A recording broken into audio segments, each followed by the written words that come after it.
پاکستان کے دفاع کو ناقابل تسخیر بنانے میں ڈاکٹر عبدالقدیر خان کی گراں قدر خدمات۔ پاکستان قوم نے اپنے ماضی سے کوئی سبق حاصل نہ کیا، جو صرف مرنے کے بعد اپنے محسنوں کو یاد کرتی ہے۔ بانی پاکستان قائد اعظم محمد علی جناح شدید بیماری کی حالت میں ہسپتال جاتے ہوئے زندگی کی بازی ہار گئے۔ سابق وزیر اعظم پاکستانی شہید ذوالفقار علی بھٹو کو ایک جھوٹے اور بے بنیاد مقدمے میں پھانس کر عدالتی قتل کر دیا گیا، جنہوں نے ملک کے دفاع کو ناقابل تسخیر بنانے کے لیے ڈاکٹر عبدالقدیر خان کو جوہری پروگرام کا سربراہ بنایا۔ اور آج ہم پاکستان کے دشمنوں کے سامنے سیاہ پلائی دیوار بنے ہوئے ہیں، جو ڈاکٹر عبدالقدیر خان کی انتھک کاوشوں اور احسانوں کا ہی ثمر ہے کہ پاکستان ایک ایٹمی پاور ریاست کے طور پر علمی سطح پر ابھرا ہے، جس کی بنا پر ہمارے درینا دشمن بھارت سمیت دیگر ممالک پر خوف و ہراس طاری ہے۔ بقول شاعر، عمر بھر سنگ زنی کرتے رہے اہل وطن، عمر بھر سنگ زنی کرتے رہے اہل وطن، یہ الگ بات ہے کہ دفنائیں گے اعزاز کے ساتھ۔ وطن عزیز پاکستان کے دفاع کو ناقابل تسخیر بنانے والے محسن پاکستان جوہری سائنسدان ڈاکٹر عبدالقدیر خان طویل علالت اور قید تنہائی کے بعد 10 اکتوبر 2021 کی صبح پوری قوم کو سوگوار چھوڑ کر اس دنیا فانی سے کوچ کر گئے۔ ملک و ملت کے لیے ان کی گراں قدر خدمات کے سلسلے میں پارلیمنٹ سمیت دیگر اہم عمارتوں پر قومی پرچم سرنگوں رہا۔ میڈیا میں ان کے اچانک انتقال کی خبر سن کر پوری قوم پر سکتے کا عالم طاری ہو گیا۔ لوگ تو مٹی میں سونا تلاش کرتے ہیں، لیکن ان کی ناگہانی وفات کے بعد یوں لگا کہ اسلام آباد کے سیکٹر H8 قبرستان میں ہم نے مٹی میں سونا دفن کر دیا۔ ان کے انتقال کا 1 سال بڑی خاموشی کے ساتھ گزر گیا۔ ڈاکٹر عبدالقدیر خان نہ صرف پاکستان بلکہ پوری امت مسلمہ کے محسن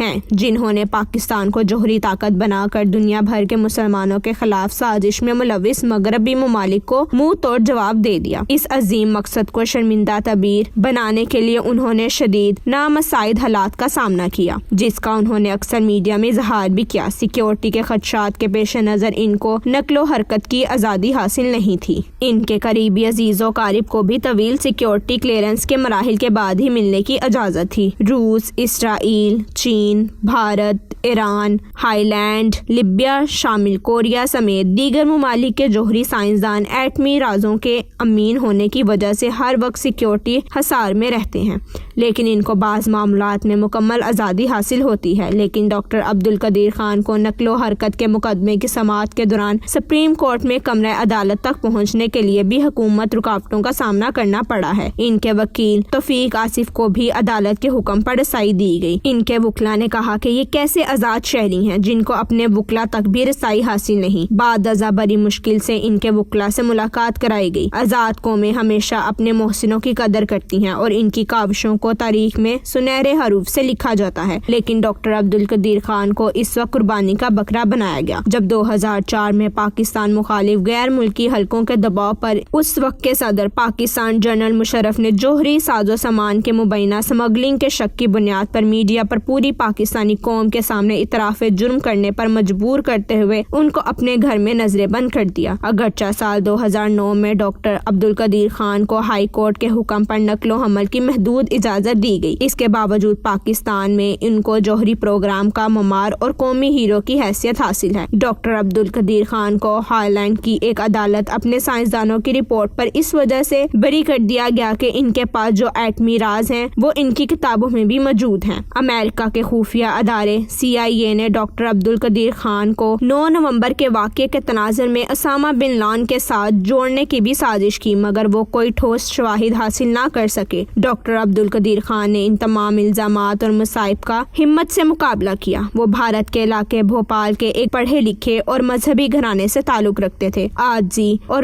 ملنساری ان کے کردار میں شامل تھی۔ مرتے دم تک معمولی سی پینشن پر قناعت کی۔ ان کے انتقال کے بعد ان کے سوگوار خاندان کی سیکیورٹی اور ان کے احساسات کے تحفظ کے لیے سرکاری سطح پر ٹھوس اقدامات کی ضرورت ہے۔